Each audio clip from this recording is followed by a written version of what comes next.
in section 2, where I'm going to show you how to manage packages and download new ones in Python.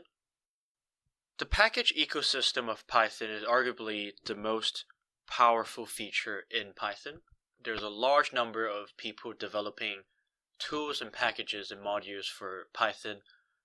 A lot of your application developments and Python developments can be accelerated by leveraging the correct package for the correct purpose. It will save you a lot of time in terms of figuring things out yourself and really drilling down into problems. In this section, we're going to take a look at 3 different subtopics. We're going to look at downloading pip so you can install new packages. We'll talk about structuring your Python applications with classes and modules. And we're going to talk about how to use pip and env to manage your projects. How is this related? The first thing we're going to look at is pip, which is the way for you to install any package that is distributed online for you to use in your local Python projects.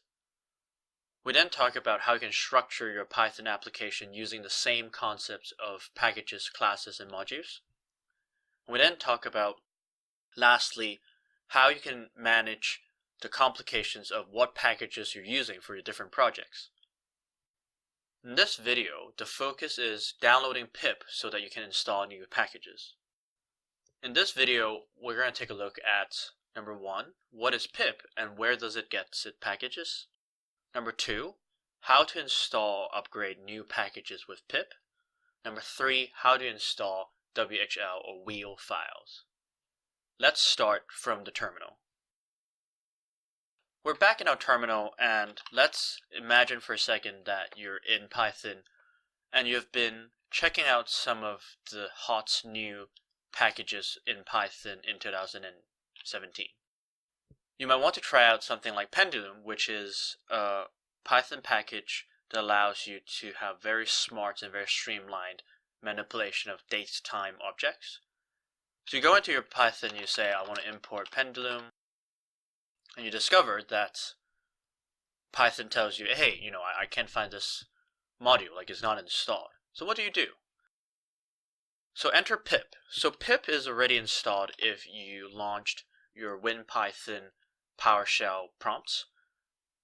Pip allows you to get any package available on the Python repository PyPy. The way it works is worldwide developers create new modules for Python all the time. They package these modules and upload it to a central repository called PyPy. That's spelled PYPI. And pip is the interface for you to install packages from this repository. Usually, the way it works is you find a package you would like to use, for example, on GitHub. So here, again, I have Pendulum, which is a datetime library. Usually what happens is in the README or in the Get Started, it tells you where to install and how to install Pendulum with pip. So let's just find this here. We can go to documentation. And as we expected, it says all you need to do to get Pendulum is to type pip install Pendulum. So let's try that exactly. So we go pip install Pendulum.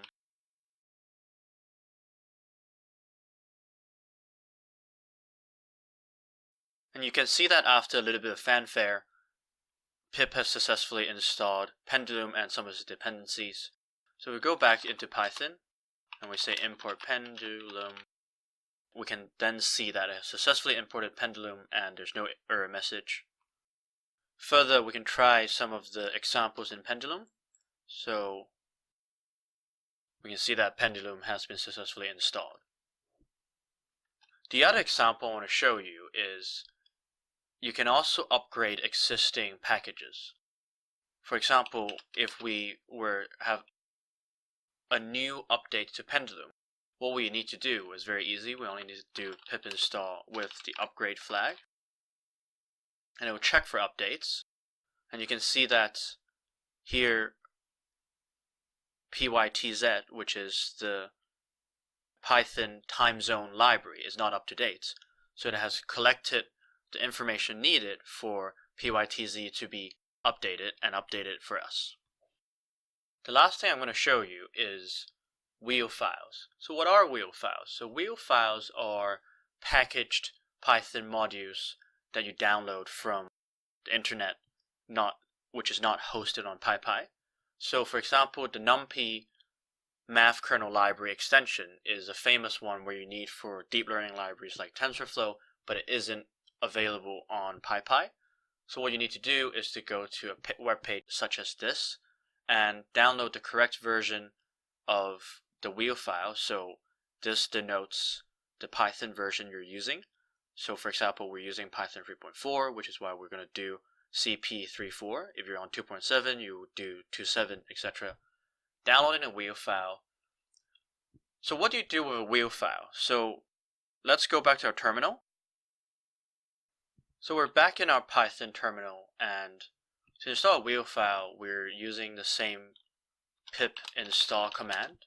The only difference is instead of specifying the package, we create a path to the wheel file that is currently in our directory. So here I'm installing AIO HTTP, which is an HTTP server wrapping around the async IO server.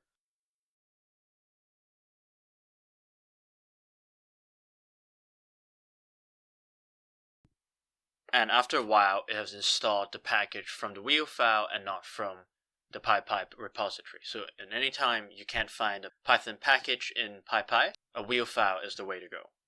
We've looked at what is pip and where it gets its packages and how and why we're using pip. We've looked at installing or upgrading new packages with pip, and we've learned how to install packages that are not on the PyPy repository with wheel files.